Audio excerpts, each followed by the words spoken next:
A pleasant good evening and welcome to Pete Annamarino Stadium on the campus of Gateway High School in Monroeville, Pennsylvania. Adam Gusky, Vince Russo on the call for you tonight for this WPIAL 5A Big East Conference matchup between the visiting Connellsville Falcons, who are 0-8 on the year, and the Gateway Gators, who are 5-3 on the season.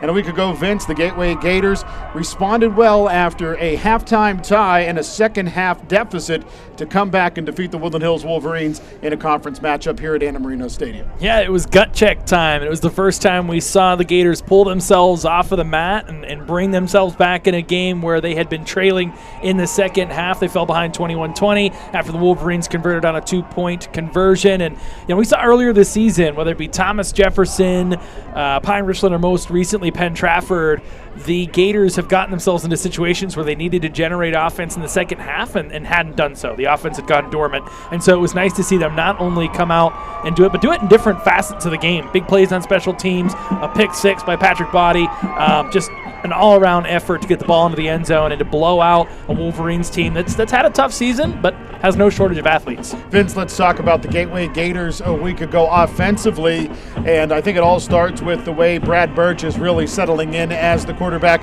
a field general. He runs the football well. He's obviously throwing the football well as the top passer in 5A. Yeah, 21 for 26, almost 300 yards, another 3-touchdown performance. The turnovers came back into play this past week, lost a fumble near the goal line, and then threw an interception to Deontay Williams. But other than that, he's really done a good job orchestrating this offense, spreading the ball around. Patrick Body now the leading receiver in 5A. He's gotten him more involved the past couple weeks, and so I anticipate him continuing to take more steps forward, notably in the running game. Instead of forcing the ball downfield, he's done a much better job of pulling that ball down, taking what the defense gives him, whether that be 5, 10, 15 yards on the ground, and he's continued to help the Gators stay on schedule, so to speak, staying in those second and short opportunities, third and short opportunities. We haven't seen them fall behind the chains quite as much as we did early in the season. Let's talk a bit about Jaquan Reynolds on the offensive side of the football, and he's really becoming a complete package as a running back in the top 10 in the WPIAL, both in passing and in rushing. He is. He has 764 total yards from scrimmage over the 8 games, 6 touchdowns. We see him be able to be a consistent pass catcher out of the backfield, a hard-nosed runner. The past couple weeks, they've really leaned on him to ice games late. We've seen that throughout the season. He had his big coming out party at Penn Hills, and he plays well beyond his years as a sophomore. I'm so excited to see how some of these players continue to develop. We talked about it last week. 8 new starters on the offensive side of the ball, 4 sophomores, including your quarterback and your running back. So, this is still a work in progress. And we, as much as we talk about how we wish the offense could muster up more in these late game situations against tough opponents, these are still 16-year-old guys that are growing, developing, and maybe they're hitting their stride right at the right time. They get a couple tune-ups here before the playoffs, and then who knows what happens after that. Let's talk about the Gateway defense now, Vince. A Gateway defense who, number 1, can get after the quarterback, and number 2, knows how to stop the run, and that's bad news for Connellsville. However, their strength really is their offensive line.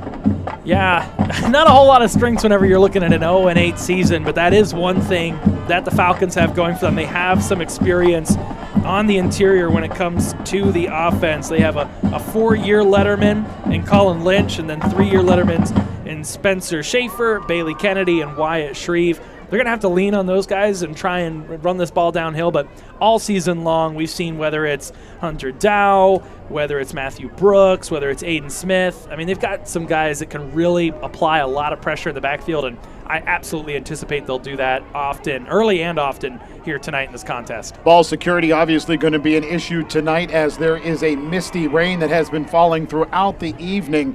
And now it's not a downpour by any stretch of the imagination, but like I said, a misty rain that could affect things as the night progresses between the Connellsville Falcons and the Gateway Gators. Painting the picture for our listeners on the Trib Live High School Sports Network. Far sideline are the Connellsville Falcons, white jerseys, white pants, royal blue numerals, and royal blue helmets. Near sideline, Gateway Gators, black jerseys, gray pants, gold lids, and we are underway in Monroeville, PA. Is this a bouncing ball that will be returned from the 24-yard line straight up the middle? Return man for Gateway is Demetrius Harper, coming to the near sideline, finally shoved out of bounds deep inside of Falcons territory at the 31-yard line. So a big start for the Gateway Gators as they will start deep inside of Falcons territory. Good job by Harper there. He's not normally the one who gets his number called on kick return duties, but just puts his head forward, gets the wheels motoring, and a nice return there. Didn't try to do anything too fancy, just went north to south, got run out of the sidelines, but nobody able to bring him down. Let's see what the Gators offense can do here on 1st and 10 at the 31-yard line. Ball at the left hash, 2 receivers right, Birch in the shotgun, Reynolds to his right. Option to the right for the Gators on 1st down. A lot of room for Birch. He'll pitch it off to Reynolds. Reynolds inside of the 10, inside of the 5, brought down near the goal line, and a pickup on 30, brings up 1st and goal at the 1. Gators look ready for this one. I mean, clearly a mismatch on paper between these two teams and how the trajectory of their season has gone thus far. But my goodness, I mean, that's the most running room and the most green we've seen in front of the ball carriers for the Gators thus far this season. A perfectly timed pitch that adds on about another 15 to 20 yards on top of that initial run from Birch. Great effort. Birch in the shotgun, hands off Reynolds. Reynolds met in the backfield and brought down, be a loss of about 1, bring up 2nd and goal at the 2. And not a whole lot going there inside. See if they try and pitch it back out. Maybe a screen pass to Reynolds out of the backfield, or maybe just toss it to him. We'll see what they go with here. But a good effort there, a good surge inside by the Falcons, able to wrap up and bring down Reynolds, who it's not super easy to do that around the goal line. He's been pretty effective down here in the red zone. Shotgun again, play action, toss into the end zone, in and out of the hands of Dallas Harper, and that incomplete pass brings up 3rd down and goal at the 2-yard line. And we saw this story a week ago. 2 times Gateway drove the ball inside of the Wolverines' red zone, and 2 times they came away with field goals in the 1st quarter. And that's something that the Gators need to continue to try and improve and work on, regardless of who they're playing. Anytime you get inside the 20, your mindset has to be that we're coming away with 6. I mean, that's what helps you build insurmountable leads early. Birch again in the shotgun, looking right this time for Patrick Body, and he loses his footing and will go down to the turf. And let's see what Don Hall and the Gateway Gators are going to do here on 4th down and goal at the 2. Looks like they're going to keep the offense on the field. So big kickoff return, Vince, from the around the 10-yard line to the 31, a 30-yard run. Combined between Birch and Reynolds, and now it's 4th and goal at the 2, as again the Gators are going to go to the option. Birch into the end zone for the Gators, TD on 4th and goal for the 2. That's a great play call. I mean, that's what got them that 30-yard gash there, the first play of the drive, and you go back to it. Connellsville has to account for 2 different ball carriers there. I think they were expecting the pitch to Reynolds. And from there, Birch just cuts it up inside, puts his helmet down. Number 6, able to put 6 up here. Well, that option working well, and we've seen it on and off throughout the season, and I do happen to see it more in practice than the Gators have used it in the games, but I think as the season progresses, that may be a weapon that can be used not just here in the last 2 games of the regular season, but looking forward to the WPIAL playoffs. Just another wrinkle and just another showing of the maturation that we've seen in real time in front of us by Birch. I mean, he's become such an effective ball carrier for the Gators. Good decision making there, takes care of the ball. Didn't need to pitch it unnecessarily. Able to bowl over an interior lineman there for the Falcons, and Birch looking like a halfback there, putting 6 on the board. You know, Vince, we were talking about this before the game, and early in the season, we talked about how Birch needs to adjust to the 5A game, transferring from Jeanette to Gateway. And it's clear over the last several weeks he has done so. He's turning the ball over a little bit, obviously up near the top of the WPIAL in interceptions. However, he seems to have gotten that off of his back, other than the interception that came in the latter stages of the 2nd quarter last week. Yeah, I mean, over the past 4 games, just 1 interception, 2 turnovers overall to speak of. So certainly had his struggles early in the season, but he's really rounding into form right when you would want your sophomore quarterback to be, to help them be contenders going into the 5A postseason. Plaskin's end-over-end kick will bounce at the 10, then again at the 5 and out of bounds. So it will be Connellsville with decent field position to begin their first offensive series, and it'll be at the 35-yard line. That's Kick out something of that bounds, Plaskin's really kicking struggled with team. this season. The ball will be spotted at the 35-yard line, first down. You know, directional kicking is something that has to be mastered, and that's, like you said, the one thing that Plaskin hasn't done 100% great at. Conversely, he's punted the ball well, obviously kicked field goals and extra points very well. We couldn't even think of a miss on a PAT talking before the game, and just one missed field goal this season, and that came on a block. Here come the Connellsville Falcons in their all-white uniforms. Braden Jalot at quarterback for the Falcons. And Remy Bowes sent to the sideline, and I'm not sure why. I think he was a little shaken up. And the Gators going to bring in a substitution for him at least on one play as Jordan Tyree will come in. Aiden Smith shows blitz. The snap goes awry, and covering it up is the QB for Connellsville. So the fumble covered up by the QB, Gilliott, the freshman. And Jalot covers that one up. A loss of 6 brings up second down and 16. We saw Jalot's brother last year. Gage was the starting quarterback, and now the younger Graydon getting the chance here. He started a few games here later in the season for the Falcons. Jalot, he's going to hand off. Nowhere to go for the ball carrier, Zachary David, as he is wrapped and brought down at the line of scrimmage by Matthew Brooks. Been tough sledding for Connellsville all season long. They're averaging just 8 points a game offensively. And the Gators, they're the 4th toughest defense, scoring defense-wise, in 5A, and just about a point away from the top. They average about 15.1 points surrendered against. West Allegheny, number 1 overall at 13.9. So teams are not able to really get a whole lot going against the Gators here. I mean, you even saw last week against Woodland Hills after they surrendered the touchdown to start the third quarter. It was a goose egg the rest of the way. This is a unit that can really apply a lot of pressure and get in the backfield quickly. Loss of 6, then a loss of 2 brings up third down and 18 for the Falcons. They'll run the end around.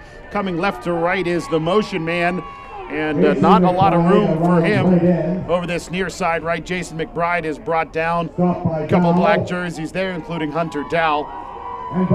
And that'll bring up fourth down and about 15. Yeah, obvious punting situation, and now you have your punter lined up inside your own red zone. The Gators going to get the ball back with really good field position again here.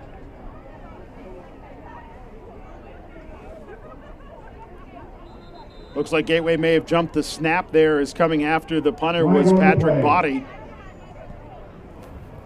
Prior to the snap, offside, defense. 5-yard penalty, still 4th down. Still 4th down. So instead of third down and 15, it's now third down and 10. In punt formation. Birch back to return the punt. Brett Birch back to receive the punt. Good snap, a little low, and the punt away. And this punt will take a bounce towards the far sideline, bounce to the boundary, and out of bounds at the 34-yard line. It'll be first down and 10 for the Gateway Gators. They'll say at the 35, taking a look at that spot on the far boundary. It'll be real interesting to see what the Gators do here, what they do moving forward offensively tonight. Throwing the ball certainly not going to be as easy as we've seen in previous weeks. The weather inclement down there, just a continued mist as we see that up on the screen there.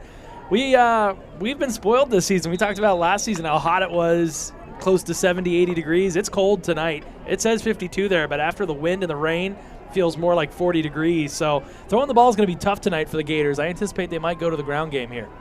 Birch going to go to the air on first down, screen to the right-hand side for Body, and Body will wiggle his way through a couple of tacklers and then be driven back after picking up, they'll say, 8, maybe 8.5, so this will be second down and short for Gateway. Well, that's one way to execute the passing game when things are in this sort of misty rain that we're seeing. Keep it simple. A short dump-off pass to your main receiver, the leading receiver in 5A. It's a good play call. To the ground go the Gators. This time it's Jaquan Reynolds who bursts free inside of Connellsville territory and brought down at the 46-yard line, where it'll be first down and 10 for Gateway. And there they go right back to the ground game there. I think a healthy balance is something we've seen the Gators not really accomplish a ton throughout the season, but at different points when they've been able to pull it off, it's just made the offense so much more dynamic. You know, last week we saw in the second half that play action pass that actually became a real big threat in the second half, helped them pull away from Woodland Hills. And when they can establish the run like that, it just opens up so much more of the playbook. Bruce Giles, the injured player for Connellsville, to the boundary, and back to live action we go. Jaquan Reynolds takes the handoff, finds his way into open greenery, and finally brought down inside of the 30 at the 29-yard line. So a gain on that play of about 16, and it's first and 10 for Gateway as they move the ball inside of the Falcons' 30. And an excellent job for the guys up front there, opening up a lot of holes there for Reynolds. He went untouched for the first 10 yards of that run and bowled over a few Falcons along the way. Play action this time. Birch looking right the whole way, going to the end zone for brother Brett, who catches it at the goal line and takes it into the end zone for a Gateway touchdown. That was a perfect ball thrown in not great weather tonight. Was able to put that one right where it needed to be. You see his brother slow up just a little bit as he gets into the end zone, comes back to the ball. A really good job there. Secures it as he gets pushed to the turf. That's excellent. Quick points there. A really well orchestrated drive and a balanced drive too. 2 passes, 2 runs. Easy enough. Looks like a couple of guys that have thrown the football to each other a few times in the past, as Cole's Plaskin's PAT is good. And with 7:16 to play in the first quarter, Gateway has opened up a 14-0 lead. And if you're Gateway, this is exactly what you wanted to do. It doesn't matter who you're playing against. You got to come out, set the tone early, got to put the points up. They're following the script. They're a team that's clearly favored in this contest, a team that doesn't want to get caught looking ahead to next week and even beyond that as we look toward the playoffs. Certainly they have an opportunity with a couple games here against teams that have struggled this season to build some momentum going into the playoffs, but you still have to come out, you still have to execute and actually do that. And here in the early going, you get a really great kick return, a quick touchdown off a couple option running plays, get a great stop on defense. You don't make any mistakes on special teams other than the kick out of bounds by Plaskin. But a good job. We've seen some muffed punt returns. They let it lie, and then I really like the balance there on that drive, keeping the Falcons kind of guessing at what they're going to see. Gateway really bunched up yet again on this kick coverage, as Plaskin will boot into this one, coming down the hash mark, and will roll to the boundary again at the 5-yard line. Kind of a risk-reward there for Jason McBride. If the ball gets to the boundary before the Gators get there, you get decent field position at the 35, but you got the speedy Patrick Body, who was only a couple yards from that ball. Ball be spotted at the 35-yard line. First down. And you hear from our referee, it will be first and 10 for Connellsville yet again at the 35. As Don and Donnie Hall having a conversation with Cole Plaskin on the kickoffs coming to this near side left. That's a tough break, but at the end of the day, you got to put that one in position where no matter if someone's going to touch it or not, you're not kicking it out of bounds. 2 receivers to the short side right. Jalot in the shotgun's going to hand off. Nowhere to go for the tailback. Zachary David, tackle on the play by Jameer Harbor. Remy Bowe's also in there for Gateway. And this is tough. You're down 14 on the road. It's cold. It's raining. They've done a good job over that program there at Connellsville. Coach Bill Maxco keeping these guys invested. He's talked about how in the second half of some games it's been tough to keep guys in it, but as you get later and later in the season, you wonder, what is the will to keep fighting here? Wing to the left, twins to the right. Pressure on Jalot, but the pass incomplete as he's able to get it out over to that left side, looking for Joshua Moretta. He's lucky he got rid of the ball when he did. He had Jameer Harbor bearing down on him there, as you see on the replay. If he would have held on to that ball for about a second or two more, he probably would have got wild and might have lost it. So all things considered, an incomplete passer is probably one of the better outcomes you could have asked for on that play. Loss of 2 on first down, incomplete pass on second down, so it's 3rd and a dozen for Connellsville with the ball at the 33-yard line, right hash. 2 receivers left, a wing and a receiver to the short side right. To the ground go the Connellsville Falcons. Zachary David almost to that first down flag. It'll depend on the spot. I think it was maybe a hair short of the line to gain at the 45, so it is decision time for Bill Masco, the head coach of the Connellsville Falcons.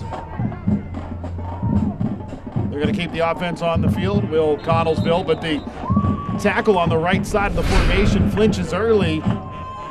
And in all likelihood, this is going to cost Connellsville 5 yards and bring the punt unit on. It will. Snap, ball start, offense, number 78, 5-yard penalty, still 4th down.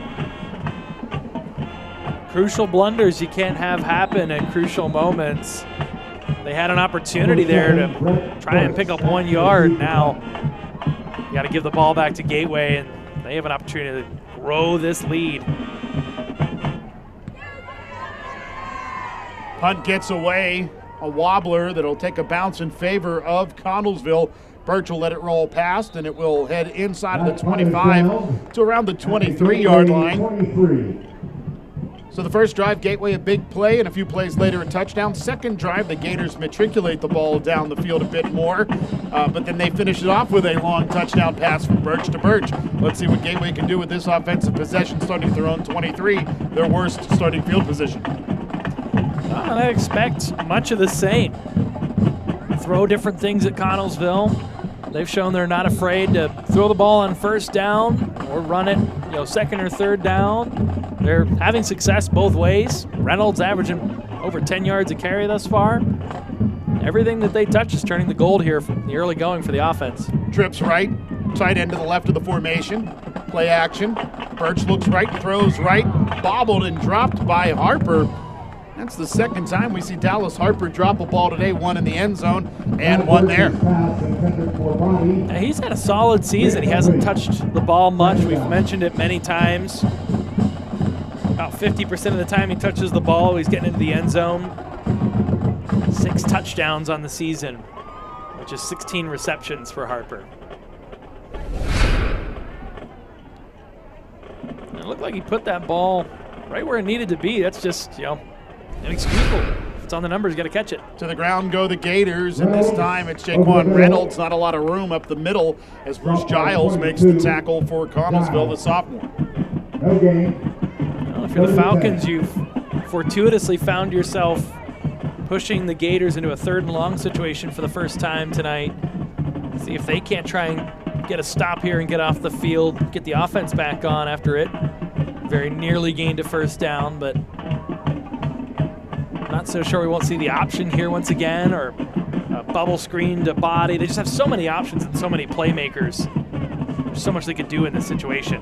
Play clock at 10 as Birch sends a motion man from right to left. He'll go to the air. Complete this time to Dallas Harper. More than enough for a Gateway first down as he's still on his feet and finally brought down across the 35 to the 36-yard line. A couple of white jerseys there to make the stop, including Ethan Schultz for Connellsville. One thing I've really appreciated out of Don Hall and how he has coached this team, a lot of coaches would be quick to pull a guy out. We've seen multiple times this season them go back to guys that have made mistakes and give them that confidence. Hand off to Reynolds. This time runs left, cuts it back to the right. Brought down after a gain of about 3. Tackle the play by Josh Murrieta. Giles also into the stop for the Connellsville Falcons. We've seen that even with Birch behind center, where he throws an interception. They trust him to go back out, throw the ball the very next play. They do a good job of turning the page. Trips right, Birch, shotgun, looks for Harper, finds Harper. Dallas Harper with the catch inside of Connellsville territory at the 42. It looked like a defender got in there in time to try and break that one up, and Harper doing a good job getting those hands extended forward, getting his hands on the ball, absorbing the contact, and coming down with the ball. Once again, the Gators picking this up via chunk yardage and not getting deterred. Reynolds has been stuffed on a couple runs here, hasn't gained a whole lot of yards. So what do? You drop back, wait for your guys to get open. Gators can do it any way they want. A wing and 2 receivers to the right as Gateway will go to the ground. Birch running to the right, has a lot of room out there, cuts it back inside, getting near the first down flag. They'll say he crosses it and will be finally brought down at the 30-yard line.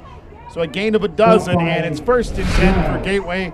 Another methodical drive for the Gators. I tell you, Adam, I'm so interested to see, as the Gators inch toward the playoffs, what this wrinkle within their offense is going to look like when they play some more talented teams in 5A. Option right, Birch, lot of room. Cuts it back inside, gets near to the first down marker before being hit from behind and brought down. Tackle on the play by Tyler Gallus. This is really only the second week we've seen Birch use his legs arguably more frequently than he does dropping back to pass. 2nd and 1, Birch in the air this time, pressured. Now he's going to step up into the pocket, tosses it down the field, finds a teammate along the goal line and into the end zone. Go the Gateway Gators on a touchdown pass to Remy Bose. An exceptional effort there by the signal caller, Birch, stepping up in the pocket, evading a few tacklers, reorients himself. You see him get the ball up, good positioning, gets his feet under him. Able to make a really nice throw between 2 defenders and put that where it needs to be. Bose, a nice catch, and then a good second effort to just step back into the end zone. Kick by Cole Plaskin is up and in, and with 2:50 to play in the first quarter, Gateway has opened up a 21-0 lead over the Connellsville Falcons. And Vince, how about the arm strength of Brad Birch on that last pass to Remy Bose, the touchdown? He hadn't set his feet quite yet, and you'll see it here on the replay as he scrambles, steps up, doesn't set the feet. In fact, his right foot is forward when he throws that football and still able to find Bose on a frozen rope down at the goal line. Yeah, he's throwing across his body. He's rolling from right to left, and so he's not set, and that's not what's most comfortable for him as a right-handed quarterback, but really did put a nice spiral on that one, made it a very catchable ball for his receiver, and Bose, sure-handed. He's been excellent this season. Yeah, you just look at the zip that comes out. That's why this guy's getting D1 attention. Undoubtedly, and really good pocket presence there as we continue to see the maturation process of Birch. So Plaskin will kick off. He's 3 for 3 in PATs. However, 2 kickoffs following those PATs have gone out of bounds along the near sideline. Let's see what he does here. Plaskin's kick takes a bounce and will roll past the return man and into the end zone this time for a touchback. So it'll be Connellsville ball at the 20-yard line as Jason McBride watched that one roll by. Yeah, McBride thought he'd take the gamble once again, see if that one trickled out, but Plaskin a good job making the adjustment, making sure to keep that one within the boundaries. And now Connellsville has a long 80 yards to go. They had a little burst, almost picked up the first down. Zachary David with a nice carry. But other than that, it's been a whole lot of nothing for the Falcons thus far on offense. Gillott with 2 to the right, 1 to the left. Blitz shown by Aiden Smith, but he will breach the neutral zone. Now the umpire threw the flag. Traditionally that's against the offense, but I think from his vantage point he saw that Smith had breached that neutral zone. We'll check in with our referee just to confirm. Prior to snap, disconcerting effort on the defense. That's going to be a 5-yard penalty. Still first down. Now that disconcerting effort is a long-winded way to say what Penn Trafford was doing to Gateway over and over again a couple of weeks back out in Harrison City. Yeah, you can't run up and get someone's face in the neutral zone like that and provoke them into moving. Aiden Smith just getting a little early of a jump there. Pass to the near side, incomplete. On the coverage for Gateway is the senior Engelke, the intended receiver, Marietta. So the incompletion brings up 2nd down and 5. We see for the second time tonight, Gillott putting just a little bit too much on that one and airmailing it over top of the receiver. See if he's able to bring that down a little bit. He's had a few men get open thus far tonight, but you got to put it where your receiver can catch it. Two receivers left, one to the short side right. Jalot surveys, looks to the right-hand side. The pass tipped and then incomplete. Marietta couldn't pull it back into himself. Jameer Harper on the coverage for the Gateway Gators, and that'll bring up 3rd down and 5. And once again, I mean, you don't want to sound like a broken record, but your quarterback's got to put it in a position where your receiver can make the catch. I mean, on one end we see Birch, who can put it on a rope, as you said, from about 30 yards out, no problem. And Galot really having issues here. I don't know if it's the weather or whatnot, being a freshman, but he has struggled. Movement before the snap against Connellsville is going to cost them 5 Prior yards. to the snap, false start, number 79 offense. 5-yard penalty, still 3rd down. So after what equaled an encroachment penalty against Gateway prior to 1st down is now negated, and it's 3rd and 10 for Connellsville. At the 20-yard line, the line to gain obviously the 30 at this point. Two receivers left, one to the short side right. Sidecar to the right-hand side of the QB Jalot. He's going to hand off as the Connellsville Falcons go to the ground. Nowhere to go for Zachary David as the Gators are in the backfield. Hunter Dow, amongst others, in on the tackle. Loss of 2 brings up 4th and a dozen. 4th down. Yeah, no push off the ball for this line, which is supposed to be a strength. There, if you're the ball carrier, you got to get moving north to south in a hurry. You can't stand in the backfield and wait for something to happen, especially when you're playing against a defensive front like this. You just got to go. Gateway going to block this punt as it rolls to the far sideline. Will Remy Bose get there? He will knock a Falcon away, and into the end zone go the Gators. Now you can't advance a blocked punt, so it'll be 1st down and 10 for Gateway, or rather 1st and goal for Gateway at around the 4-yard line. You can't advance, a blocked punt, and that's exactly what happened there. So it'll be 1st down and 10. My goodness, a whole host of black jerseys in there, and then the punter just gets killed after. My goodness, things just going from bad to worse. And if you're the Gators, things just continuing to get better. As for the 2nd time today, they have an incredibly short field. As you said, Adam, a goal-to-go situation here. Now, you can't advance a muffed punt. You can't advance a blocked punt. The official apparently saying that Gateway stepped on the sideline, or Connellsville had a player out of bounds contacting the ball at the same time. One way or the other, it's Gateway ball, 1st and goal. That block was by number 4, Patrick Body. Birch, shotgun. They'll keep it. Tosses to the near side left for Body. Body sidesteps a tackler, and into the end zone he will go to extend the Gateway lead to 27-0.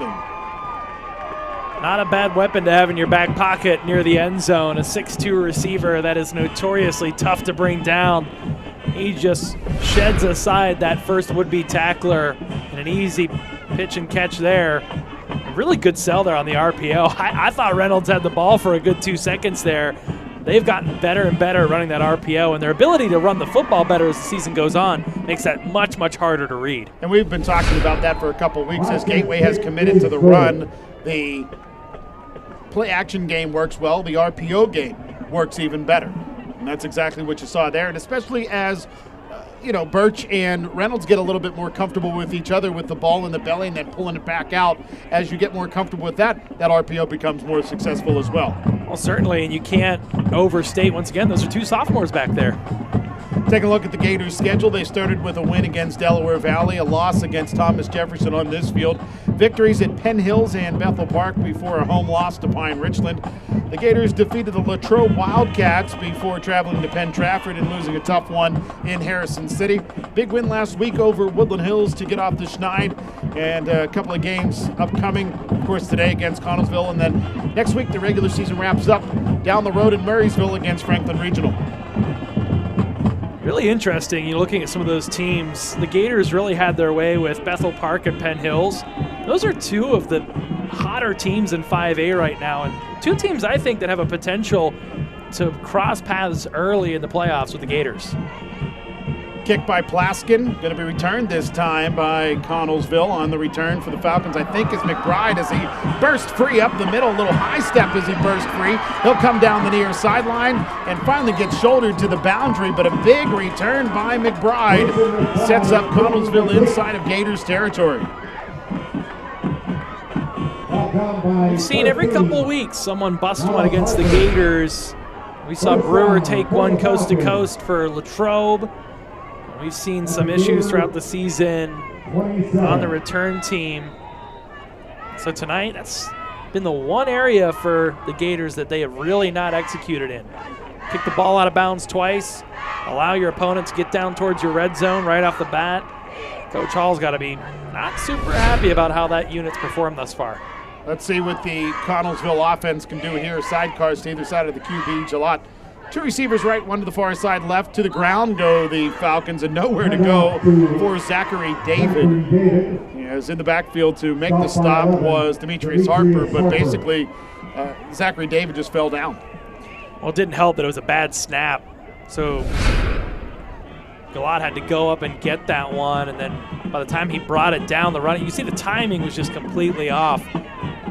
Just sort of pitched it right to the running back up towards his face mask. And by the time he brought the ball down and was able to secure it, he had a black jersey wrapping him up.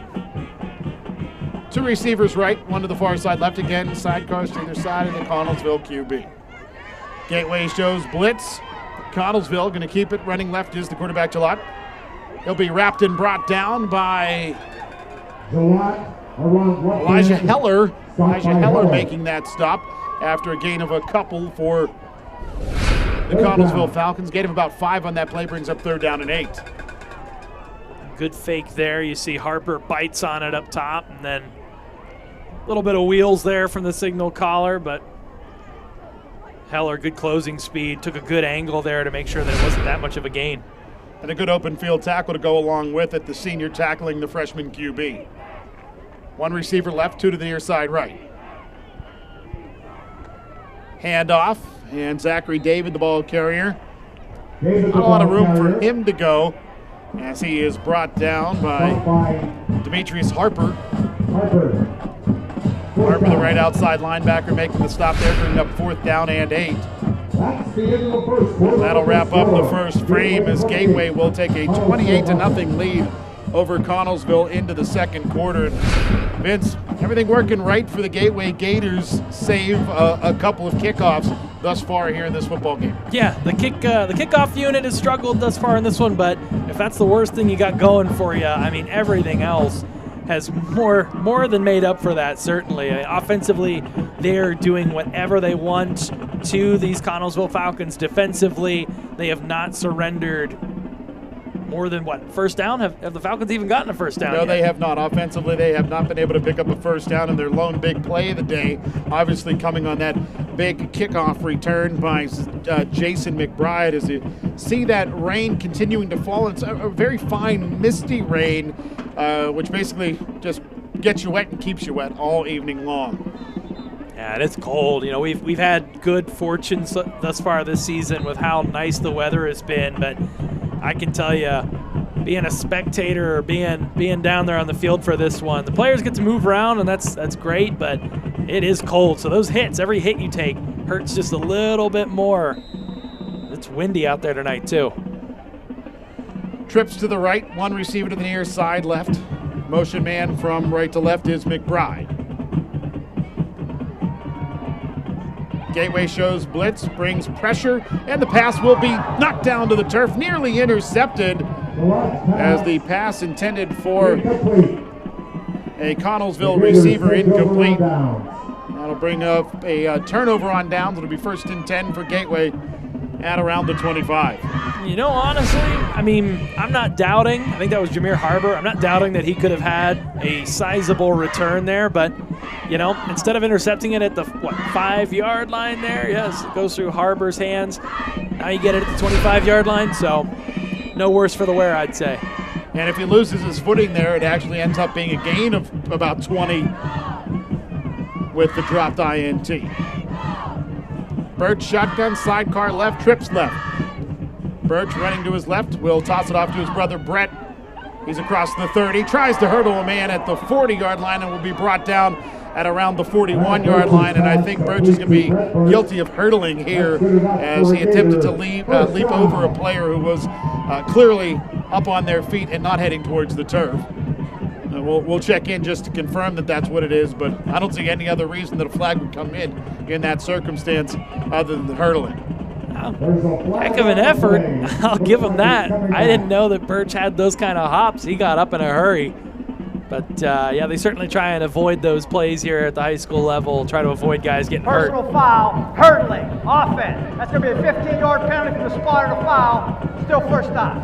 It's not a penalty you see very often, and a lot of it has to do with the fact that a lot of times officials have a tendency to say the defender was on his way down because he was lowering himself to make the tackle, and there the defender just had lowered himself just a bit before standing back up, and that's why Birch gets whistled for the hurdling, and Gateway will end up with 1st and 10 at the 25, and they'll go to the air again, and this time the pass complete to the near side right. Off to the races goes a Gateway Gator. It's Inez Jordan breaking a tackle inside of the 25, the 20, the 15, the 10, the 5, and down towards the goal line. They give him the goal line and a touchdown, Inez Jordan. An incredible effort, but I'm pretty sure he stepped out of bounds. Let's take another look. I mean, I think he was well out, too. I don't know how this one got missed, and I'm happy for the guy. Inez Jordan, someone that doesn't get the ball a ton, but does a good job when he gets it. Let's see if we get the replay here. As it's right here, he cuts, he gets shown toward the sidelines. Did he stay in? Ooh, that's incredibly close. He might even on that next step. Let's see if it keeps rolling. Oh my goodness. I mean that is super close. Well, giving Inez Jordan the touchdown, the officials who were down on the field, number one, and had a straight ahead look at it as opposed to the angle we have, they said it's a touchdown, and it's a touchdown for the Gateway Gators. Yeah, and a great effort there at the end to, even there, he looks like he might be down just a little short. Hey, what a shout out to our replay crew there, giving us some great angles. But my goodness, a great effort. And that's why you got to tackle. You got to wrap up. Doesn't matter if a guy's around the sidelines. You got to give him that extra push and make sure definitively that he's out. You can't count on at the high school level you're going to get calls like that. There's not replay. They don't have those sort of resources. So you need to make for sure that you're bringing that ball carrier down to the turf. And a good job. Credit to Inez Jordan. He kept the wheels running. You played to the whistle. They didn't blow the whistle. So he gets himself to the end zone for 6 more. And now I think we're headed to some modified timekeeping. Yeah, we will definitely hit that once we get into the second half. And that's the rough part of this, is that, it doesn't start until we get into the second half. You think they'd have a caveat for that? Yeah, I think that maybe, 35 in the second half, but maybe in the first half, if you find yourself up by, 48 or something like that, which obviously we haven't reached yet, but with 11:19 to play in the second quarter and the way this ball game's going, it's not out of the realm of possibility, as this kick will carry to the far sideline and will be returned by Jason McBride. McBride, who had a big return the last time, not much room this time, brought down at the 15-yard line, where it'll be first down and 10. Yeah, even after that long return, you saw the Falcons were unable to move the ball more than a couple yards. They're getting no push up front. That's supposed to be the strength of their team. The quarterback can't put the ball toward the hands of the receivers. I just don't see anything really going right for Connellsville thus far tonight, and it's just been that sort of season. And, Adam, we talked about some of the notes and research that we do before these games. They didn't win a game last year. They haven't won a game so far this year. I don't know officially, but the losing streak for Connellsville has to be up near 20 games. Trips left, one receiver right. Jalot's going to hand off on a draw and nowhere to go for the Falcons tailback, as again it's Zachary David and Hunter Dowles in there to make the stop for Gateway on the loss of 5. Back to the 10, brings up second down and 15. We've seen the Gators pour it on some teams this year. We've seen them pour it on some good teams. You look at a Bethel Park 3-0 in their conference. Penn Hills took Pine Richland to the wire. But so far tonight, these two teams just don't look like they're in the same classification. Trips left yet again for Jalot. And movement from the slot on the near side left. That's going to cost Connellsville another 5 yards back to the 5. Prior to the snap, false start, offense. 5-yard penalty, still second down. And that's a big part of it. I mean, certainly Gateway is executing at a high level. They're coming off of a victory over a rival team, but Connellsville just looks completely out of sorts on both sides of the ball in terms of execution. I mean, it's late in the season. You got to watch the ball and fire off at the right time. Trips left as the Falcons are going to go to the ground here. Zachary David, no room to go over left tackle, maybe a yard or two. Stop by Horton. As Christopher Horton, amongst others, in on the tackle. Big Christopher Horton with an INT a week ago in the latter stages of the second quarter against Woodland Hills. Yeah, he was getting some love on some of the local media Instagram pages this week. I mean, it's not very often you see an interior defensive lineman able to come down with the INT, and he drug a few bodies along with him along the way after catching that one. And that was a fun moment of last week's game, one of many, as the Gators really turned it on, especially in that second half against the Wolverines. 3rd down and 18 now for Connellsville as the play clock wanes. Trips to the right, one receiver to the short side left. To the ground go the Falcons on 3rd and long, as they've done several times today. Zachary David, the ball carrier, not a lot of room, so across the 10 to about the 11. Demetrius Harper in on the tackle. Also Aiden Smith in on the stop for Gateway. And the clock will wind down towards 9 minutes to go here as the punt unit comes on for Connellsville. The Falcons have had the same issue that the Gators have had a few times this season, with snaps going over the head of the punter into the end zone. So keep an eye on that, especially with the weather and the ball being a little slippery. See how the snap goes here in the shadow of their own end zone. Zavachkin, the kicker, will get this one away, and it will be a low wobbler that'll take a bounce in favor of Connellsville. And Birch hesitated just too long to pick it up after the first hop, and the ball will be downed by Ruggieri. And he's kicking himself for it. You can see with the body language there. He saw that one was hanging up there just enough. He would have been able to do something with that one, I think. Take a look at the Falcons' schedule. We already talked about the fact that they are 0-8 with losses to Laurel Highlands, Greensburg, Salem, Norwin, road loss at Kiski, loss at Peters Township, and a home loss against Franklin Regional at Latrobe, and they got beat up in pretty much every loss this year, including last week against Penn Trafford at home. Yeah, they really haven't come close yet this season. You see there another procedural penalty against the Falcons. They just don't look ready to play at this level of competition. Offside, defense, 5-yard penalty, still first down. First down, 5. And you know, it's tough, Adam, when you have a couple seasons like this. You know, guys don't want to come out. They don't want to play on the team. You have a hard time. I mean, they have just 37 guys on a 5A roster this year. That's tough. Twins to either side. Birch going to go to the air. Finds his brother Brett, who leaps up, catches the football, and will be brought down inside of the 10 at around the 8-yard line as the Birch to Birch connection happens again, and it's 1st and goal for Gateway. Good job going up and high pointing that one over top of the defender. Another really nice ball by Birch. That was excellent. We thought the rain was going to hamper the passing attack for Gateway, as the Gators going to be guilty of a false start here. Prior to the snap, false start, offense, number 74. 5-yard penalty, still first down. So Jacob Santo with the false start there, but you know, so far, Vince, really doesn't seem like, other than a couple of drops by Harper early, Gateway has not had any trouble holding on to the football. They have not. They have handled the weather very well. You know, traditionally, sometimes throughout the season, the coaches will dunk a few balls in water and make them practice under those conditions, as it looks like we're going to get a timeout by the Gators. And, you know, expanding off of that, you know, just another mark of these little situational things that good programs prepare for, coach through. You have to know in Western Pennsylvania, this year has been a bit of an anomaly. We haven't seen rain in any games thus far up until this point, not to this level at least. Certainly we saw it at Penn Trafford and it got worse as the evening went on. But here, it looks like we're going to have an evening full of precipitation. Yeah, last week the rain did start to fall in the second quarter. It went away, then came back. But this, like you said, just a consistent misty rain, that certainly puts a damper on senior night here for the Gateway Gators, as it's the final regular season home game for a lot of the guys along that near sideline. Yeah, but a lot of them have had some pretty significant, impactful moments thus far, that's for sure.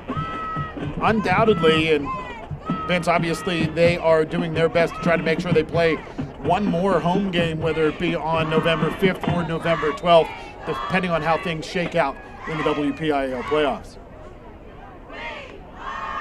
Offset pistol, Birch going to go to the end zone for his brother Brett, and it will be intercepted, yes.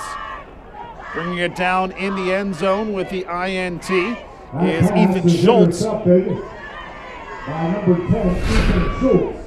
Taking a look at this one-on-one coverage between Schultz and Birch, and Schultz high points the football as the pass a little short for Brett Birch, and he'll come down with it, the sophomore, with that INT. Yeah, I mean, a good job by Schultz going up and getting that one. A bit undersized, was definitely more aggressive on that play. I know that was underthrown, but if you're Brett Birch, you've got to get up there and at the very least play DB and knock that one away, hit the hands of that defensive back and make sure he can't come down with it. It's kind of like in basketball. If you're going to foul a guy, you've got to foul him hard enough that he's not going to make the basket. Hand off to Zachary David, who will push his way back to the line of scrimmage, maybe pick up a yard, as Jameer Harbor, amongst others, make the tackle for Gateway. Demetrius Harper in on the stop, not Jameer Harbor. I misspoke there. And Harper, and Harbor all play for Gateway, so sometimes you can get a little tongue-tied with those three. Sounds like a law firm.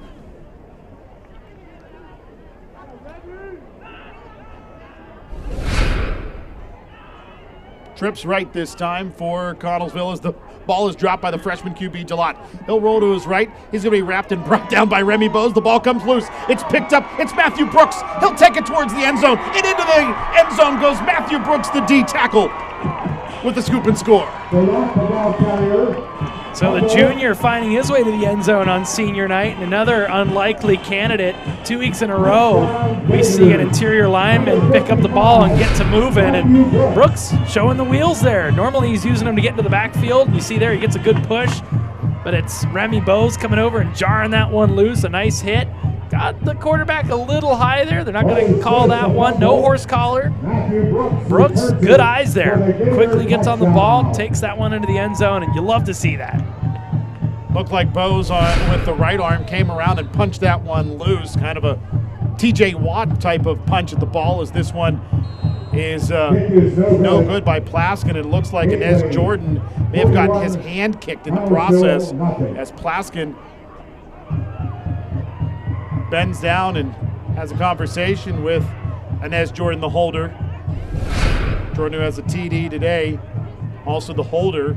That's just second time we've seen Plaskin miss in that circumstance.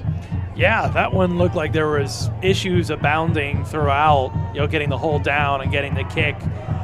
But he's been pretty sure-footed when it comes to the PAT attempts. And there, once again, you see the replay of Brooks getting himself into the end zone. He's been making an impact all season long. You love to see those guys that never really get their hands on the ball. They never get the touchdowns or the recognition. You see those interior guys able to make a play in space whenever they get the ball in their hands. Last week we saw a offensive lineman for Woodland Hills score a 2-point conversion. We did. On a heady play by the Woodland Hills backup quarterback was in, had just thrown a touchdown pass. He was about to get sacked. He pitched it backwards to an offensive lineman who took it in the end zone for the 2-pointer, which ended up giving Woodland Hills the lead at that point, 21-20. Always fun to see the big guys get their hands on the ball. You either get kind of one of two things, it seems like. You get that total shock in their eyes, or you get guys that are like, okay, this is finally my time. I'm going to go hit someone. This is my time to shine. I've got the ball. Two Falcons collide on the kick return, and it will go down to the turf and have to be covered up by one of those two Falcons, covered up by Jared Hoff. And it will be first and 10 for Connellsville at the 19-yard line. It's just been that kind of night, been that kind of season. I mean, you see just miscommunications abounding, and then no one sure who should fall on that one, but at least a heady play there by Jared Hoff. However, but the senior able to fall onto that one. And once again, a long field in front of this Falcons offense. See if they have maybe a gadget play or something. Try and catch the Gators on their toes here a little bit. Connellsville motions out of trips right and has twins on either side as Gillott will spin off of some pressure, take it to the far sideline, and wrapped and brought out of bounds by Aiden Smith. So the senior with the tackle on the freshman. Aiden Smith. Gain of a few. Brings up second and much more manageable for Connellsville, at least much more manageable than we've seen after some first down blunders throughout the second quarter for the Falcons.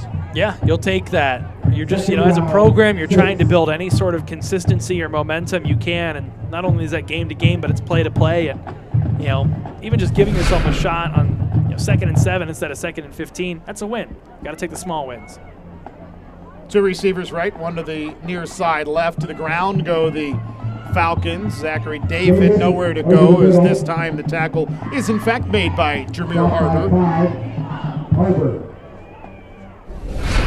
Third down. Just nowhere to go inside. And that's been the theme much of this season. Teams, if they have a little bit of speed, hard to get an edge on this talented and athletic Gators defense, but I don't know that we've seen any team consistently go between the tackles north and south, other than maybe Thomas Jefferson early in the season. Running against this front for the Gators is no easy task whatsoever. Yeah, Penn Trafford was able to run the ball a bit on Gateway, but they had to do it in a very methodical way, slowing down the game as much as they could with short runs as Gillott rolls right, throws right, and the pass into the Connellsville bench is incomplete. That'll bring up fourth down and about 5, and the punt unit will come on yet again. Well, right. Certainly, the Warriors got it in chunks. They their MO is consistency, sticking with that running game, and just kind of taking those 2 and 3 yard bursts and then waiting for that, for a guy like Yakimelli to kind of break one open. But other than that, Gators have just been so stout, that run defense. Zavachin on to punt again and got it away just outside of the outstretched arms of Inez Jordan. It'll bounce and scooped by Birch. Birch sliding through tackles, still on his feet, driving his way towards the 45 inside of Falcons territory. And finally will be brought down, a couple of white jerseys in there on the stop. Leading the charge is Bruce Giles. Yeah, Jordan very nearly got a hand on that one. Mustn't have been too concerned about the kicked hand, because he was willing to put paws in the way of the ball there. And then Birch, glad to see him come up and get that one, build a little more confidence as a punt returner. We haven't seen that be a particular strength for the Gators thus far this season, but a nice return there by number 7. 2 receivers left, one to the short side right, wing to the left is Bose. To the ground go the Gators. Jaquan Reynolds will shove his way to the 41 before being driven back, but not to the turf, as Giles makes the tackle for Connellsville. Gain of 4 brings up 2nd down and 6. Yeah, nice initial hole there. Then a good job by the Falcons getting in there and getting 3 guys onto Reynolds quick. Harbor takes the handoff. That's Reynolds taking the handoff. He's got the first down and more. He'll take it to the end zone for a touchdown. There's a flag down, and that's way back near the line of scrimmage. And Louis Douglas looked like he may be the guilty party here, as he had his hands on his hips immediately when he looked down and saw those flags at his feet.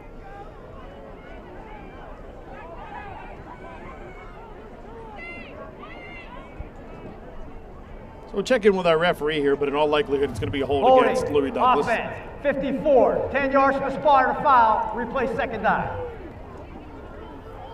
Spot of the foul was the 40, so a 1 yard gain for Reynolds, which, was a touchdown. Other than that hold. So now it's 2nd down and 15 for Gateway. The line to gain the 35, the ball at the 50. About 15.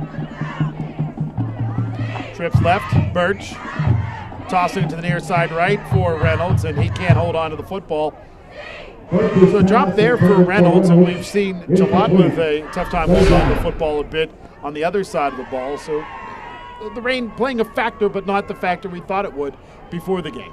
Certainly. I think the Gators particularly have made some good adjustments, and Birch has definitely put the right touch on the ball to make it easy for his receivers to come down with it. You don't see that too often with Reynolds. He's pretty sure-handed. Like we said, one of the top 10 receivers as a running back in 5A. Not only can he catch the ball well, he's really good after the catch too. Play action. Tossed to the near side right, complete to Body, and Body will step to the boundary inside of the 40 at the 39-yard line. So it'll be 4th down and about 4 for Gateway. It's a circumstance where you're too close for a punt and too far for a field goal, so the offense will stay out there. I love how Body just invites contact offensively. Reynolds, the ball carrier, picks up the 1st down and more as he's inside of the 30 to around the 28-yard line. Gateway not hesitant at all there. They said we're going to run the football here on 4th and 4, and they got it done. They did. And they've been able to slow Reynolds a few times, but so far tonight I'm putting my money on number 2. He has done an excellent job putting his head down, getting yards after contact. Really a continuation of all the things he's done well so far this season. Gabriel Ruggieri is shaking up, the 5'5" junior defensive back. The athletic training staff and coach is taking a look at Ruggieri. Good news, he'll get to his feet and head to the far sideline. This is a Gators team that everyone who seems to get the ball in their hands is looking to initiate contact offensively. You'll see Reynolds here put his helmet down right into Ruggieri. He's not shying away whatsoever. And if it's not the ball carriers, these receivers for the Gators do such an excellent job of targeting people downfield, getting in front of them, and opening up running room. So no matter where you're at defensively, you got to be ready. Someone's going to come and try and hit you. Hand off again to Reynolds over left tackle inside of the 25, and he will be brought down at around the 23-yard line. Down at the bottom of the pile, Joshua Marietta. Really like to see the Gators continue to establish the run here. See if they try to get Jameer Harbor involved at any point, with this one being as lopsided as it is. Toss to the far side left for Birch. He sidesteps a tackler. Jukes past another one. Inside of the 15. Brought down from behind as he approaches the 10-yard line. They'll say 1st and 10 at the 11 as Birch with some nifty moves in the open field. And that's a part of his game that he has gotten better at as the season has gone along. We've seen him a few times recently with some longer touchdowns, which have involved him getting around defenders. Hand off to Reynolds, and Reynolds inside of the 10 to around the 9-yard line as the flag comes in late. And down near the goal line as Remy Bose seemed to be tied up with a Connellsville player down near that goal line, and the officials having a conference here to talk things over. Thinking specifically referencing Birch on that last play against Latrobe. Took a short screen pass about 30 yards to the end zone, juking a few guys out of the way. There is no foul on the play. I think the officials there just allowed cooler heads to prevail after it seemed like Remy Bose got tied up and had a few words with Joshua Marietta, but sometimes when the words and gestures are mutual, you give them a little reprimand and tell them to move on with their day. To the ground. Reynolds driving his way inside of the 5 and will get towards the 1st down flag as he broke free from the pile and ended up taking it down towards that 1-yard line. And based on the spot I see from the far sideline, it'll be 1st and goal at the 1, and it will be officially 1st and goal at the 1 for Gateway. Yeah, a great effort there by Reynolds. He just is so hard to bring to the turf. He has such a low center of gravity, and he continues to keep those legs churning. He is just continuing to develop into one of the best in 5A. Hand off to Reynolds. Reynolds towards the goal line has the ball ripped loose as he went down to the turf. Will they say it's a fumble or will they say it's a touchdown? The officials are going to confer. They'll say it's a fumble by Jaquan Reynolds. As their officials down there, they say his knees were not down and he had not crossed the goal line, so a turnover for Gateway for the second time inside of the end zone to our right. Yeah, and the third in 2 games. Unfortunate. Take another look, see if Reynolds truly was down or whether or not, see, he's extending, keeping himself up, and the ball not loose just yet. Yeah, that looks like a fumble. I mean, that's real close. That's real tough, but a big break for the Falcons. I'm sure, yeah, Don Hall not super happy about that one. Well, regardless, I think the fact that we don't have 20 cameras to refer to, it's tough to make the call there if Reynolds has the goal line or if he fumbles the ball or if he's down, and I believe a sideline warning going to be issued against Gateway's Don Hall. Sideline warning. This is your first warning. And certainly given the side judge on the near side a big earful. And Don will now settle himself down after the sideline warning. And it'll be 1st and 10 for Connellsville after their second takeaway in that end zone to our right. Falcons go to the ground. Nowhere to go for the back. As a bunch of Gateway Gators are in there. Remy Bowes in on the stop. Aiden Smith. Also Matthew Brooks. We'll see where they spot this one. They'll say a loss of 2. Ultimately, it'll be 2nd and a dozen.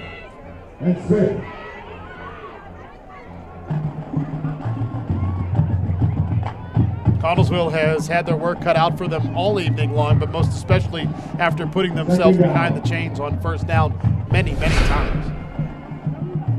Yeah, they haven't really seen a whole lot go right in this game from an offensive production standpoint. We've seen bobbled snaps, bobbled handoffs, errant passes.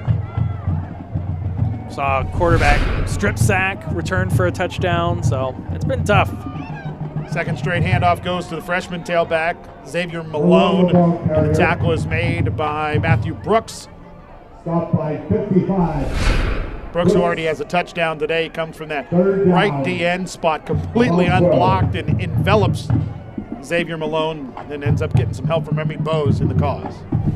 And again, it's one thing to get, blown off the ball, to, have things happen where you're just bested by a superior opponent, but too many times with Connellsville, we're seeing just a lack of execution and situational awareness, missing blocks, not being where they need to be on the field, kick returners running into each other, mistakes you really just can't afford to have here in Week 7, Week 8, late in the season. You can see the rain has picked up significantly here as we'll Timeout, Connellsville. see a timeout from the Connellsville Falcons. So 1:07 to play here in the second quarter. Falcons face a 3rd down and 12 with the ball at the 18-yard line where it's a 41-0 score. Speaking of scores, obviously we're getting close to the playoffs. Scores around the conference getting more and more crucial. Penn Trafford up 14-0 on Franklin Regional. Woodland Hills up 14-7 on Latrobe, as Latrobe really fighting to even give themselves a shot at the playoffs at this point. Big battle of the unbeatens over in the Allegheny 6. Moon up 9-0 on Bethel. So that's one to keep an eye on. And South Fayette, who's really struggled this season, up 21-7 on USC. That Allegheny 6, there is a lot still left to be determined when it comes to the playoffs there, as we see the top 5 pop up on the screen. Talked about Moon already. They're the number 1 team in 5A at an undefeated 8-0. Penn Trafford at number 2 at 6-2. Pine Richland 4-4. They're number 3. Gateway behind Pine Richland as Penn Trafford and Pine Richland beat Gateway earlier in the year. The Gators at 4th, and Penn Hills rounds out the top 5 at 5. As Jalot's going to keep it, run to his left, and he'll be brought down by Demetrius Harper. We were talking amongst our crew before the game, but Pine Richland with a couple of crucial injuries. Their quarterback out for the season, ball carriers out for an undetermined amount of time, and so we saw that as a big factor in them falling to North Hills last week by a point, and suddenly that team doesn't look as ferocious as it was early in the season. And I got to tell you, Adam, I think 5A is just completely wide open. I have no idea what's going to happen in the playoffs. I would be the same amount of shock, surprise, whatever emotion you want to tie to it, to see the Gators at Heinz Field as I would seeing them struggle to make it out of the quarterfinals. I mean, I think there's about 7 teams that have a legitimate chance to make some impact in 5A, and it's going to be really interesting to see how that shakes out here. Timeout, Connellsville. So Connellsville took as much time as they could off of the clock before asking for the timeout in the latter stages of the play clock. So they will bring the punt unit on here with about 14 seconds to go. That rain just continuing to fall, and it seems to have gotten heavier. Now, obviously, we are inside, not out there in the elements to tell how big the drops have gotten. But earlier on, it was a miserable, misty rain. Now it looks like the drops have gotten a bit bigger, and it's more of a driving rain. Yeah, it's legit now. It's not mist. It is full-on rain, and kudos to the guys and gals in the band that are making the best of it down there. But I certainly don't envy, and it's certainly the worst weather we've had thus far this season, which is a season where we've been pretty blessed from a weather standpoint. Yeah, we were talking last week about how last season these two teams met on a beautiful night down in Connellsville. It was warm. It was, really a nice evening down there in Fayette County as this ball will be punted away. Conversely, a year ago when Gateway took on Woodland Hills, it was a cold night. As this ball will be scooped up by Birch. He ran left, brings it back right, picking up some blocks. He's got some greenery. He's got a convoy in front of him to the 20, the 15, the 10, inside of the 5. It'll cross the goal line for a Gateway touchdown. A long way to run, but Birch gets his second TD.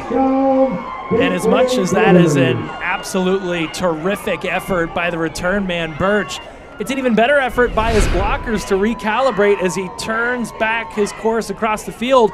No blindside blocks, no blocks in the back, no holding. We see no laundry on the field.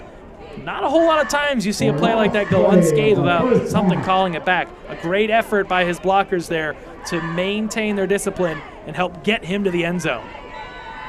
Last time the PAT failed is Plaskin ended up kicking the hand of Inez Jordan, but this time the snap by Engelke, the hold by Jordan, and the kick by Plaskin, and all 3 phases worked well. And to the locker room, these teams will go with Gateway leading Connellsville 48-0.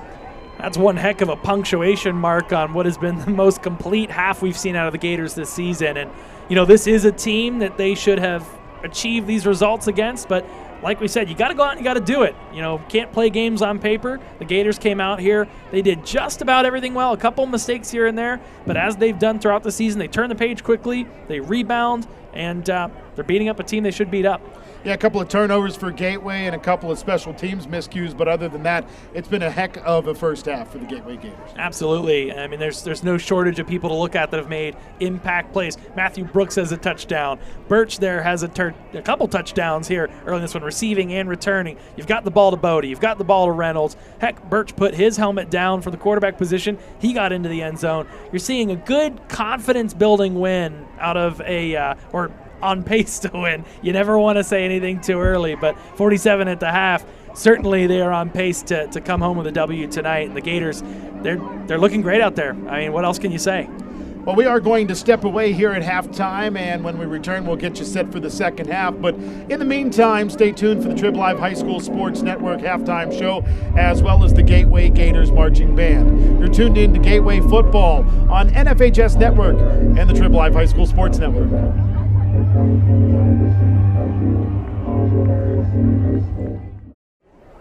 Set to begin half number 2 here in Monroeville, Pennsylvania, as the Gateway Gators lead the Connellsville Falcons 48-0 through 24 minutes of football. Adam Gusky, Vince Russo on the call for you here at Pete Anamarino Stadium. Good to have you along with us on the NFHS Network and the Trib Live High School Sports Network. Gateway pretty much got everything right in that first half, other than a couple of kick returns, a couple of special teams mistakes overall, and Vince, a couple of turnovers as well, and a couple of red zone turnovers, and that's 4 red zone turnovers for Gateway in the last 2 weeks.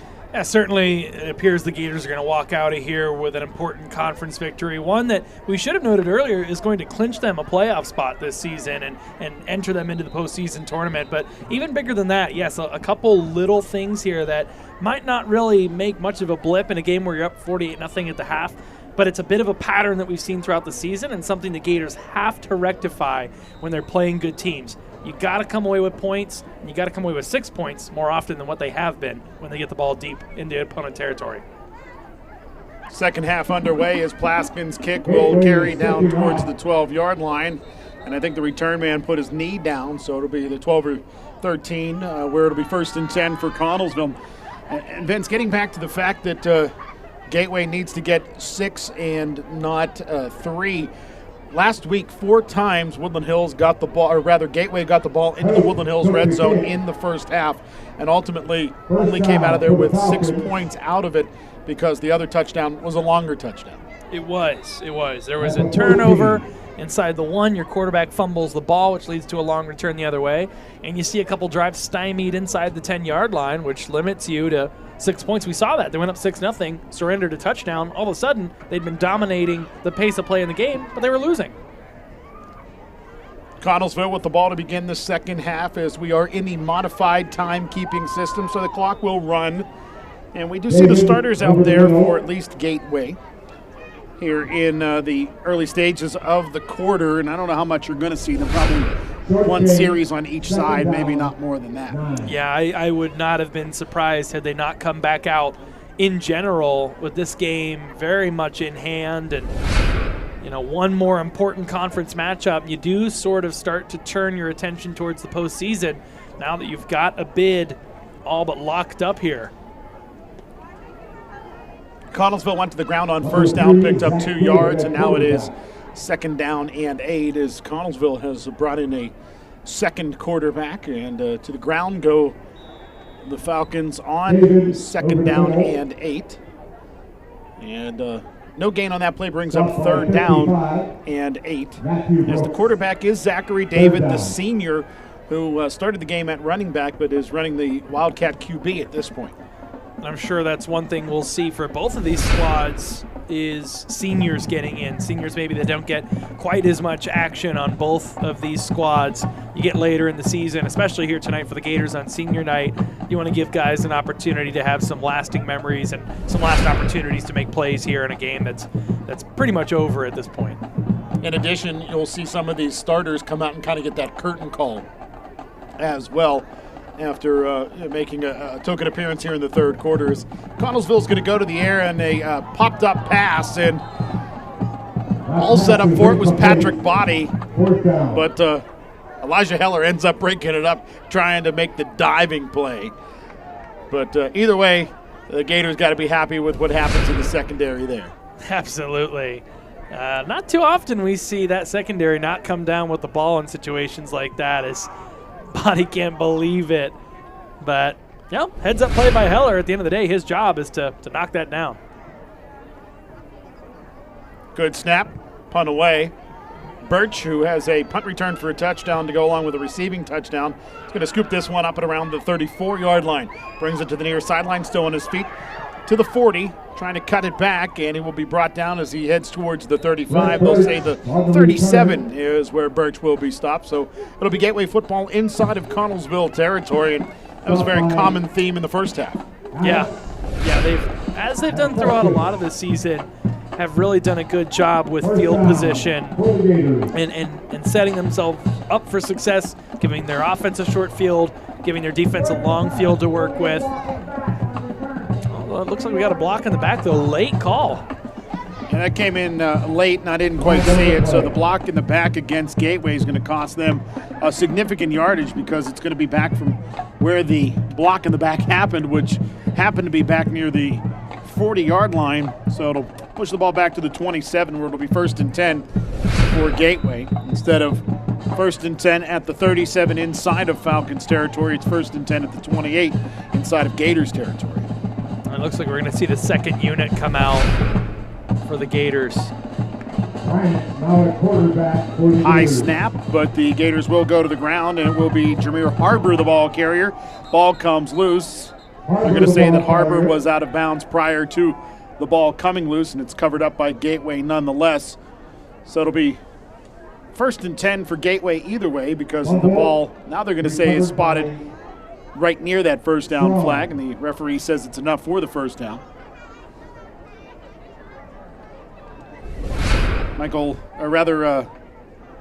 Alcedro Bryant, the freshman quarterback, is in there for Gateway.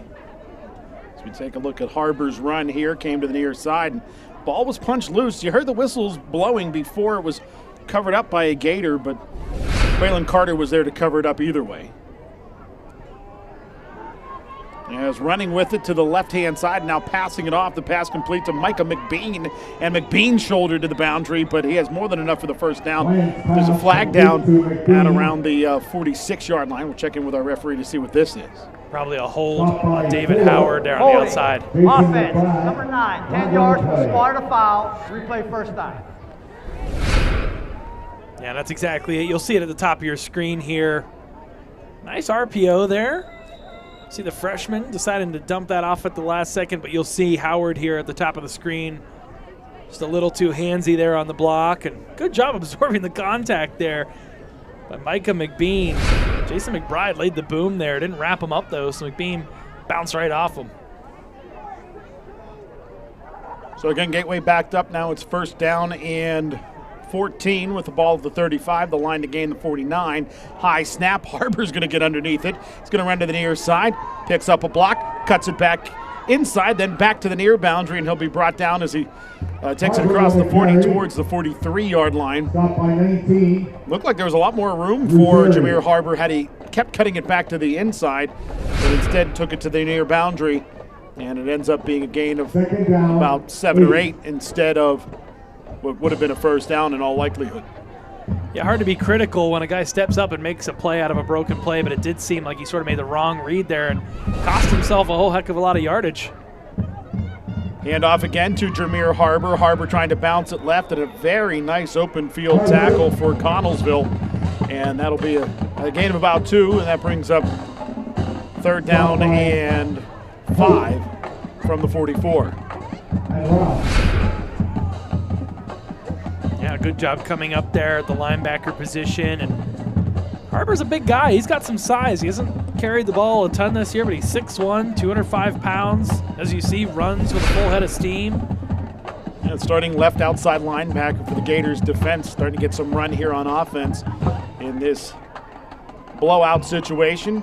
Cut back here for Harbor. He'll cross the 45 and try to carry some tacklers with him to the first down flag, but it'll be brought down a yard short. Don Hall, decision time here. Does he bring the punt unit on 4th and 1, or does he keep the offense out there to try to grind out this first down?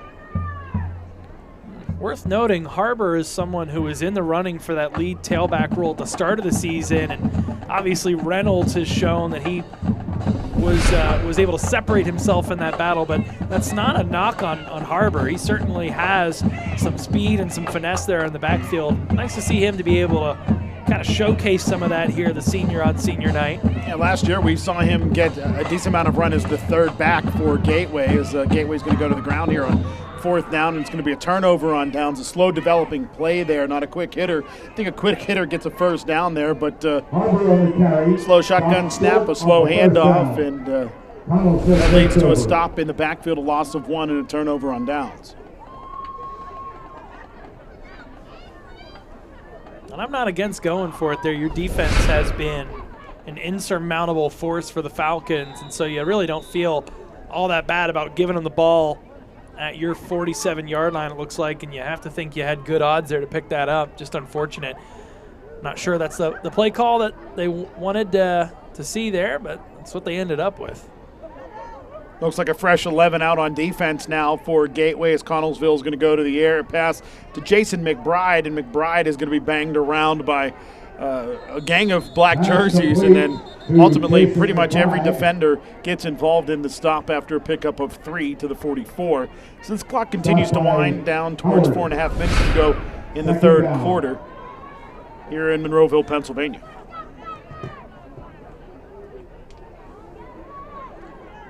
So you start think about what lies ahead for the Gators next week, Penn Trafford all over top of Franklin Regional, and so another team that has had a fair share of struggles this season. And I know we talked a little bit about it last week, Adam, but with Pine Richland struggling against Kiski so far tonight, I really do think you're going to see the Gators get one of the top 4 seeds pending the results next week and give themselves a bye in the playoffs.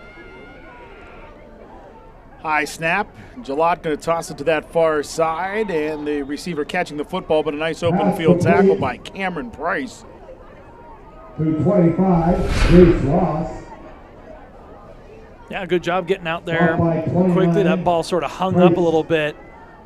And so would have liked to have seen, you like to see guys wrap up, but good job getting low, taking the feet out from the ball carrier and making sure that he gets taken down to the turf. And these are always really interesting. We haven't seen a lot of second-team action out of the Gators thus far this season. A lot of their blowouts have come with very late touchdowns compounding the score. So you get to see some guys that might be making an impact next year for this team. Trips left, one receiver right, to the air go the Falcons, and a completed pass over there right near the first down flag, caught by Capone Mickens. That'll be enough for a Connellsville first down, and if my memory serves me correctly, that's the first earned first down today for the Connellsville offense. That sounds about right. It's been real tough sledding. When the first teams were out there, it was very clear the Gators were in a league of their own tonight when it came to facing off against the Falcons. Motion man from left to right is McBride. The ball goes down to the turf. It's going to be scooped up. No, it's still loose, and who will cover it up? Initially, it looked like a Gateway defensive lineman, Tristan Lewis, went to scoop it up, but the ball came loose yet again. It was covered up by the Connellsville Falcons. That's another snap that we saw go just a little bit high and disrupt the timing. And yeah, that's a tough break there. You got to come up with that one. Coaches are going to be livid about that. Asante Martin, that's a senior that's seen some action this year. He's no stranger to being out there. I think you're used to seeing a guy like that come up with it. Just kind of fumbles it away there, and Falcons retain possession. Yeah, Martin, number 62, the third defensive end for Gateway, playing on both sides. Again, the snap goes awry, and it's going to be covered up by Jalad back at the midfield stripe. They'll say the forward progress was stopped at the 48. Big loss regardless, and it's third down and a very long while here for the Connellsville Falcons. The odd thing is that ball looks slicker as it's ever been, but the rain has virtually stopped. It looks pretty dry out there. It got pretty bad there in the second quarter. It looks like the skies have cleared up. Yep, just some fog out there and a wet field. So it's third down and 21 for Connellsville as they send trips to the left. High snap over the head of Jalot. He's going to have to retreat, cover it up way back at the 32, 33-yard line. And it'll be fourth and very, very long now as Connellsville's going to have to send out their punt unit. And Sebastian will try to boot it away. So you get your first down on the evening and then promptly go backwards, probably farther than you've gone forward at any point tonight. I think they might have lost more yards in those 3 plays than they've gained throughout the entire evening. And that came right after their first down. There's this punt away, and Kenny Lewis will be on the return for Gateway. Catches it on the fly, runs to the right. Thought about cutting it back, but instead brings it to the near side right. Still, finally, a host of white jerseys will get there, but a face mask may have been involved in the stop on Kenny Lewis, the freshman return man there. Flag on the play.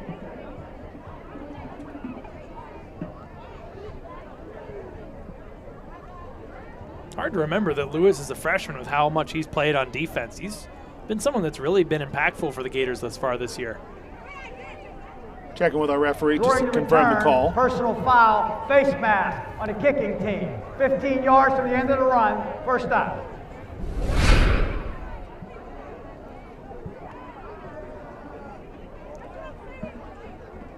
The end of the run was the 35, so that'll move the ball to the 50-yard line as we take another look at this one. Kenny Lewis running right.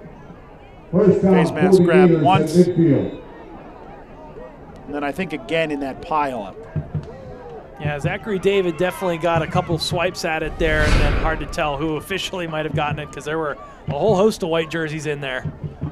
Ball slides through the hands of the runner, Mikhail Connor, and the reserve quarterback, El Cedro Bryant, tried to run right, then run left, and then gets brought down back at, I think, the 37-yard line, as that'll be the final play of the third quarter. We'll head to the fourth quarter. The score the same way it was at halftime. Gateway 48, Connellsville 0. Yeah, broken play, and credit to the young quarterback. Tried to make something out of nothing, but just kept going the wrong way with it. And now it's the Gators who are well behind the sticks.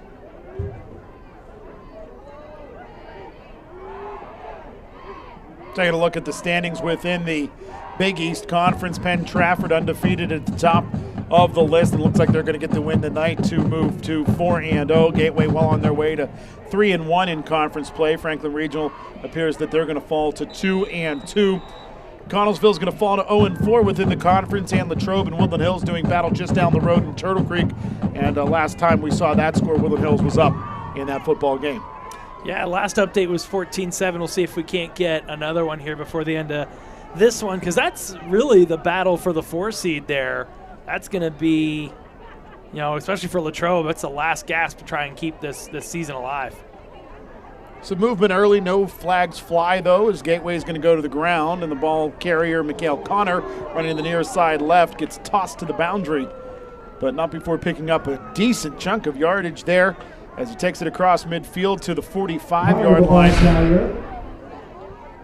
Yeah, we saw Connor against Latrobe get a handful of carries, and I know, Adam, that's one that you weren't here for, so we got a little chance to see Connor with some late game carries. He looked very much the part of a competent ball carrier and someone that has a future in this program, someone that can contribute later down the line. A wing and 2 receivers right. RPO there. Connor's going to take the handoff and get back to the line of scrimmage on a surge.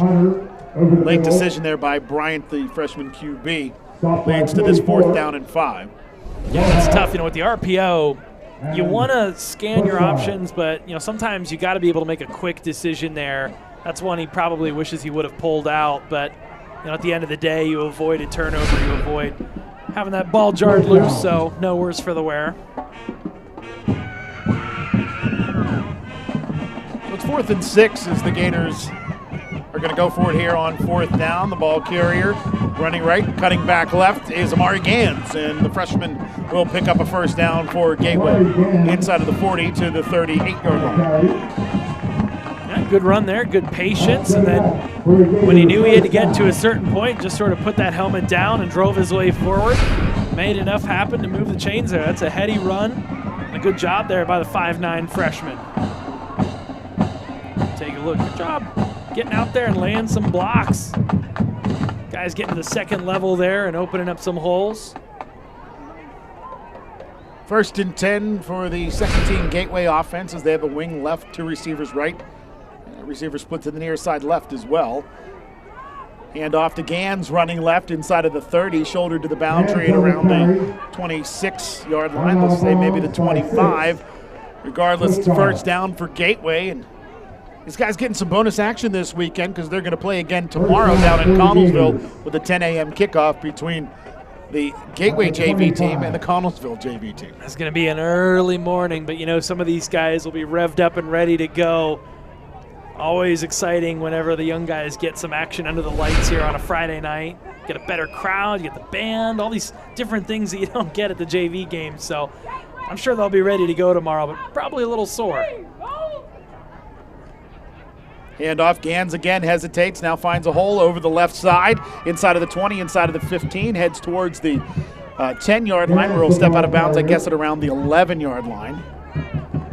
That'll be enough for another Gateway 1st down as they continue to move this ball down the field. You see, he misses the initial hole here. As right there, he could have snuck right through, but has the speed, decided to bust that one out towards the outside. Gets himself a nice chunk of yardage there, and now the Gators threatening to build on this 48-point lead. Two receivers right, one to the near side left as the Gators are going to go back to the ground. And the ball carrier is Connor. Connor running right inside of the 10, inside of the 5, and he'll cross the goal line for a Gateway touchdown as the Gators will surge past 50 points tonight. Yeah, great effort there. Just so much depth at the running back position for the Gators. You see, these guys overpowering and overmatching this second team for the Falcons. Good job there shaking off a would-be tackler and following blockers. Good vision, getting yourself into the end zone. That's what you love to see. And a nice open field block by David Howard, which led to the ultimate score there for the Gators back, Connor. So Plaskin on to attempt the PAT. Good snap. Hold down, kick up, and the kick by Cole Plaskin is good. And Gateway has extended their lead to 55-0 on Connellsville with 8 minutes and 2 seconds to play in this football game. And elsewhere, Adam, wanted to update you. Latrobe is now in front of Woodland Hills 17-14, 10 unanswered points. And so that is a big, big game there. It looks like Franklin Regional will fall to 2-2. Latrobe lost a heartbreaker to them on a hook and ladder play last week. Franklin Regional scored very, very late in that one to win 41-40. Now here's a conference that is muddled at the top with Bethel Park and Moon both 3-0. Moon undefeated at 8-0 on the year. Bethel Park 5-3, and a team we saw early in the season that didn't look very good against the Gateway Gators, but obviously they've ripped off a good chunk of wins, winning 5 thus far this season, including 3 in their conference. Upper St. Clair and West Day, as it stands today, would make the playoffs. Peters and South Fayette, who were in the top 5 in the early part of the season, both 0-3 in conference action. Well, and Adam, South Fayette and Peters are both winning tonight. Upper St. Clair and West Day are losing, but Moon is now taking it to Bethel Park. They're up 30-0, and so Moon's been sort of skating by a couple 3-point wins the last couple weeks. A statement win by the Tigers to reassert their claim as the #1 team in 5A. End over end kick down towards the 16. That'll be returned by Connellsville. The return man is Jacob Puskar. Puskar brought down. And will be 1st and 10 for the Connellsville Falcons. Who's involved in the tackle, Caleb Kendall, the 5'6" sophomore. And his teammates were thrilled with him making that stop. Yeah, it's always fun to see the guys that you see doing some stuff in practice. They never get their opportunity here. They go out there, they make a play. You feel good for those young guys. Vince, it truly is remarkable how muddled the other 2 conferences in 5A are. Obviously here in the Big East Conference, the class of the conference is Penn Trafford, followed shortly there behind by Gateway. But when you look at the Allegheny 6 and the Northeast Conference, really a very different story with teams that are having rough goes of it. And you look at this one where you have 4 teams all at 2-1 at the top of that Northeast Conference. North Hills, Penn Hills, Fox Chapel, and Pine Richland.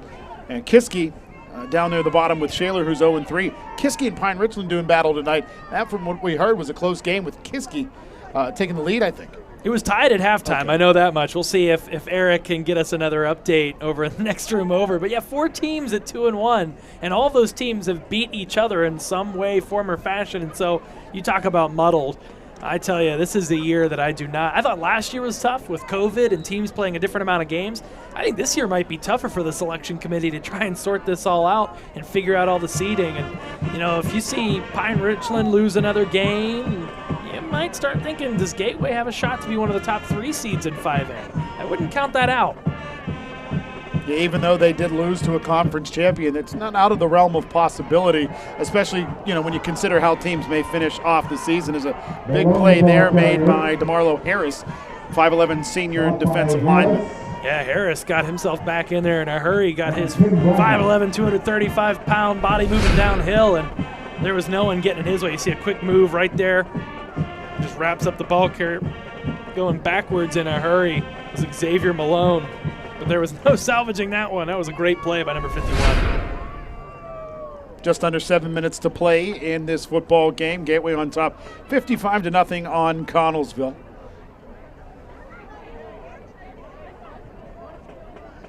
Twins to either side. Good snap this time as the Falcons will go to the ground. Ball carrier is Xavier Malone this time. And it turns out that the Cavaliers up in Vandergrift now do lead Pine Richland 24-21 in the fourth quarter. And Kiski is a team that started out 5-0 on the season. They did drop a couple conference games, but they won some impressive non-conference battles. Lost a 1-point game to North Hills, which just beat Pine Richland. So I think the point is that 5A is anyone's guess right now. There is so much parity within it, and it's one of the deepest, most talented classifications. I tell you what, Adam, I'm just so excited for the playoffs because I truly have no idea what's going to happen. 2 receivers to either side. Jalot, shotgun, looks left, now steps up into the pocket, runs right, runs back left, gets close to that first down flag, but he'll be hit hard and brought down shy of the marker by Donovan Biggs. Yeah, Biggs, the sophomore, coming up, making the play, ensuring that the Falcons don't convert here. Now they've got some thinking to do here on fourth down. Looks like they're going to keep the offense out there. Less than a yard. But that's the thing with a program like Gateway is they just seem to always reload. Last year in some of these garbage time situations, it was a guy like Elijah Heller we were seeing out there getting snaps late in these games. Now look at what he's doing up at the varsity level. Every year you see some of these guys that you get a little glimpse of what next year is going to look like. 4th and 1, Falcons to the ground. They'll pick up the first down this time as surging forward is the tailback. Ball carrier that time was Giles, the sophomore. Giles has made more of an impact defensively today. Gets the first down there. Well, when you haven't scored any points, I don't know that anyone's really made too much of an impact offensively overall when it comes to the Falcons, that's for sure. But Giles with a nice move there, a nice push. Got a couple guys leading the way for him there. And needed a yard, got a few more. 1st and 10 for Connellsville. The ball at the 43 as the clock winding towards 4:15 to play. Malone, the motion man. Jalot, the QB. It's going to hand off. Ball carrier Malone running left. As I misspoke there, the motion man was Metzger. Malone, the ball carrier, picks up about 3 as he's undercut, crossing the 45 to the 46. Price. 2nd down. Good job again, even for the second unit for the Gators, not allowing a ball carrier to get completely outside of the defense. Guys coming up for the secondary, taking good angles, limiting that to just a 3-yard run. There was a lot of green there in front of the ball carrier, but they closed it up in a hurry. Yeah, Cameron Price on the stop on that last play for Gateway. To the ground go the Falcons, and it is Malone again, the ball carrier. Stop by Yeah, he had a little bit of room there, but lost his footing as a few players have tonight. Almost 3rd down. saw that ball slip out on the RPO there. Ricariel was nearby, but basically the ball carrier just slid down, and that brings up 3rd down and about 7. Line to gain inside of Gators territory at the 47. The ball placed at the 46 right now. 2 receivers to either side. Jalot, shotgun, looks right. Rolls right. Thought about tucking and running. Now he's going to toss it to the near side, but Ricariel got his hands up quickly and swatted it to the boundary. Incomplete pass brings up 4th down and 7. Ricariel's another guy who is on this second unit, but really is a first unit caliber type player. And you know, Gateway has a handful of those on each side of the ball, and we've seen those guys get a few snaps here and there. So you know, they're going to make differences whenever they're playing against second teamers, because those are the guys that are they've played those varsity level snaps before, and they've played when the game's a little faster. Yeah, Ricariel has seen a good bit of time this season at the tight end spot. Also saw some time at linebacker as well, but obviously here playing the left outside linebacker position for this 3-4 Gateway defense. 4th and 7. The snap high, and a flag will come in. Delay of game, offense, 5-yard penalty, still 4th down. Scoreboard says third down rather, but it is in fact fourth down. It'll be fourth down at about 12 from the 41-yard line. The clock winding under 2 minutes to go here. Gateway comfortably on top, 55-0 on the Connellsville Falcons. It's going to be a long trip down to Fayette County after this one, as Gateway beats up on Connellsville. Jalot tossing right. Jump ball. It's going to be intercepted by Gateway. INT for Demir Strong. So Strong with the interception. And it is going to be 1st and 10 for Gateway at the 43-yard line, maybe the 44, and a kneel down or two. That'll do it. Yeah, and the first goose egg on the season for the Gators defense. They've come close a few times, but no points allowed whatsoever. You love to see that on the scoreboard. Whether it's the first unit or the second unit, the expectation stays the same. Keep that offense out of the end zone and off the board. They've done just that. The Falcons, they had the long kick return to about the 25-yard line, but you never really felt at any point during this game that they were really threatening to put points on the board, and that's in large part a testament to the talented first and second units of this defense for the Gators. So a shotgun victory formation as the freshman QB, Bryant, takes the knee. Probably see one more of those, and that'll do it. As Gateway will keep it with just one loss in conference play as we head to the final game of the regular season next week at Franklin Regional. Yeah, looking forward to that one. Haven't been on the road in a few weeks. And the last kneel down there for Bryant is Gateway, who's improving their record to 6-3.